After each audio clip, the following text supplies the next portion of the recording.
Today we're going deep on a story you've probably heard a million times, but maybe not really thought about too hard.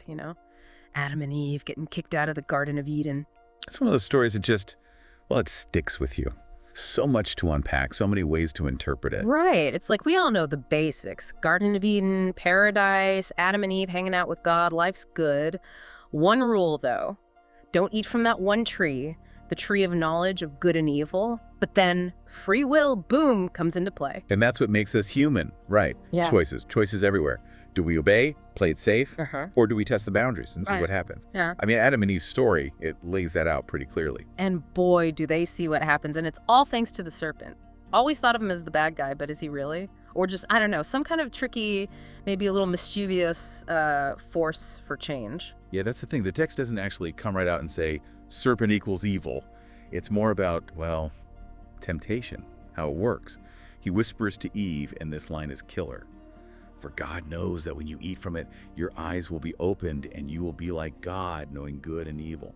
It's like the first irresistible ad campaign, playing on that desire we all have to know more. You're so right. That line, man, it's tempting. I mean, haven't we all been tempted by something we knew we probably shouldn't do? That juicy gossip, that shortcut that seems a little shady, or okay, maybe just one more slice of cake? Totally. We've all got our own forbidden fruit. And it's funny, right? Because the text actually describes that fruit. It says, it was good for food and pleasing to the eye, and also desirable for gaining wisdom. So it wasn't just about Eve being, wicked. It was more about this very human desire for knowledge, for experience. Yeah, and that desire, well, it wins. Eve takes a bite, shares with Adam, and bam, they're seeing everything differently. The world, themselves, the whole deal.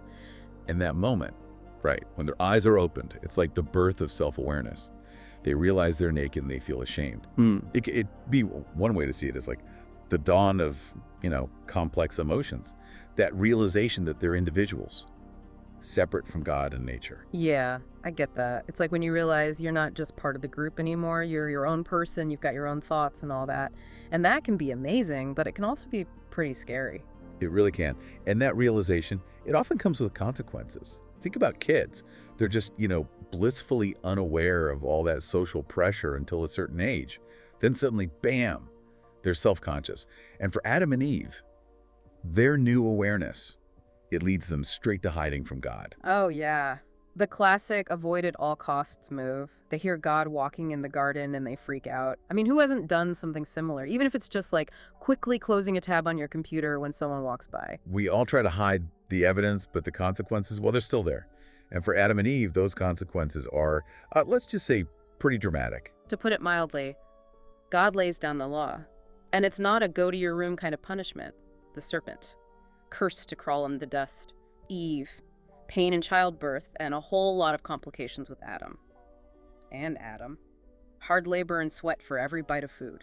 Yeah, and it's interesting. Those punishments, they kind of mirror what it means to be human, don't they? Yeah. The serpent, representing temptation, always brought low. Eve, humanity itself, facing pain and struggle to create life. And Adam, man's relationship with nature, dealing with the harsh reality of work and survival. It's like the story's saying, hey, welcome to being human. It's tough, but you made your choice. True. But even in all that hardship, there's a bit of compassion there. God clothes Adam and Eve, offers them protection as they head out into the unknown. Even in punishment, there's still grace. That always stuck with me. Shows how God isn't just this angry figure. It's more complicated than that. For sure. And then comes the big one, right? Kicked out of Eden, paradise gone, innocence over. It's like realizing childhood is over, or that dream you had, shattered. I'm curious, though. When you think of paradise, what comes to mind? It's a good question. Is it a place, a feeling, something else entirely? Well, for Adam and Eve, that physical paradise was gone. But they still had each other. And the chance to build a new life. A harder life for sure, but still. A life. That's humanity for you. Even when we mess up, we can adapt, find meaning. But before we get into all that, let's talk about some of the other characters in this drama. The serpent, Eve, what they represent. It gets pretty deep. That serpent, though, I mean, he really gets people going, doesn't he? Just plain evil. Or is there more to it? Yeah, definitely not your average garden snake. Yeah. Some people see him as like chaos personified, disrupting everything, pushing humanity to evolve. Interesting. Because we'll think about it.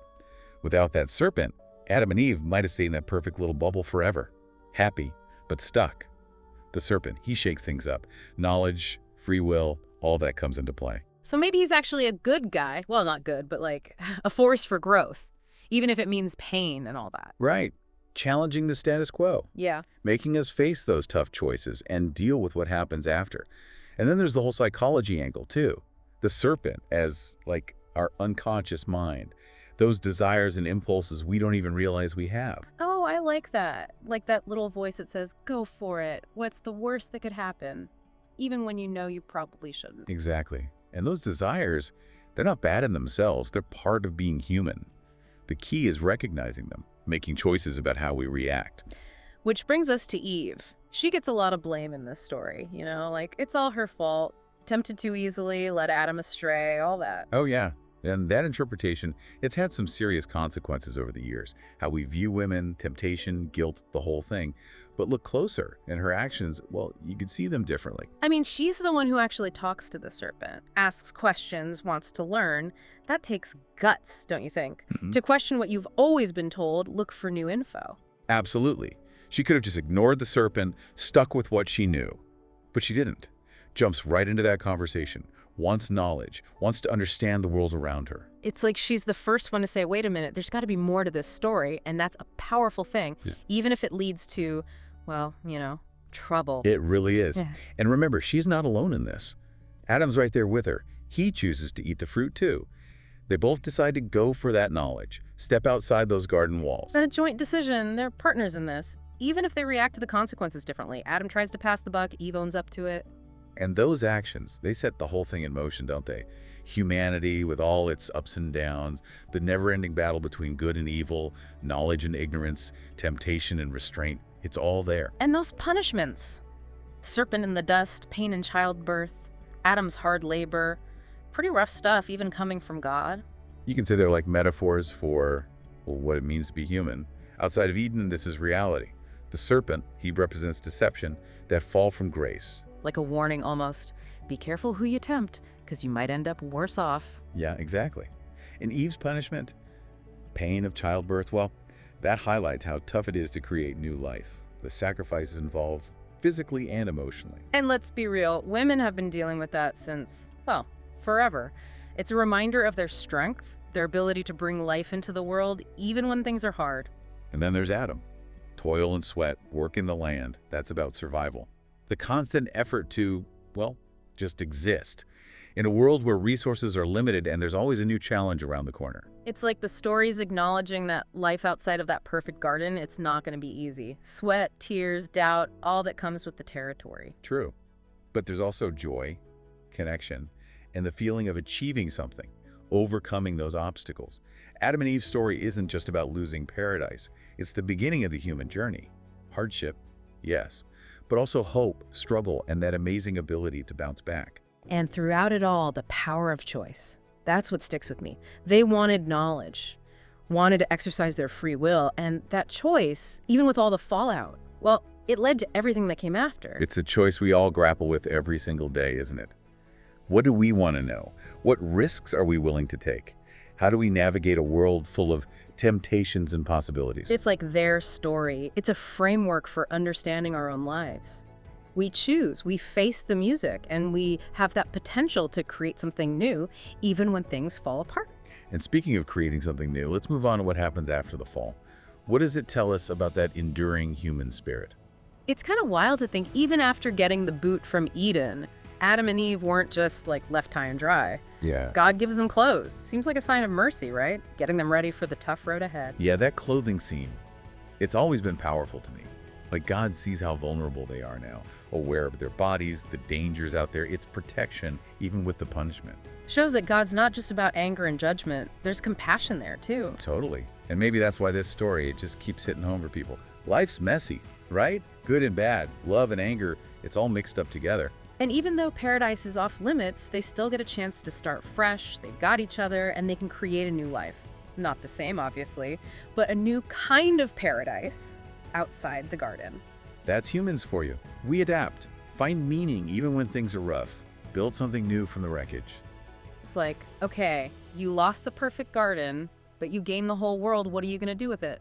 And they do a lot. They have kids, build communities, figure out Farming, art, culture, it's the beginning of everything. All the messy, good stuff that comes with civilization.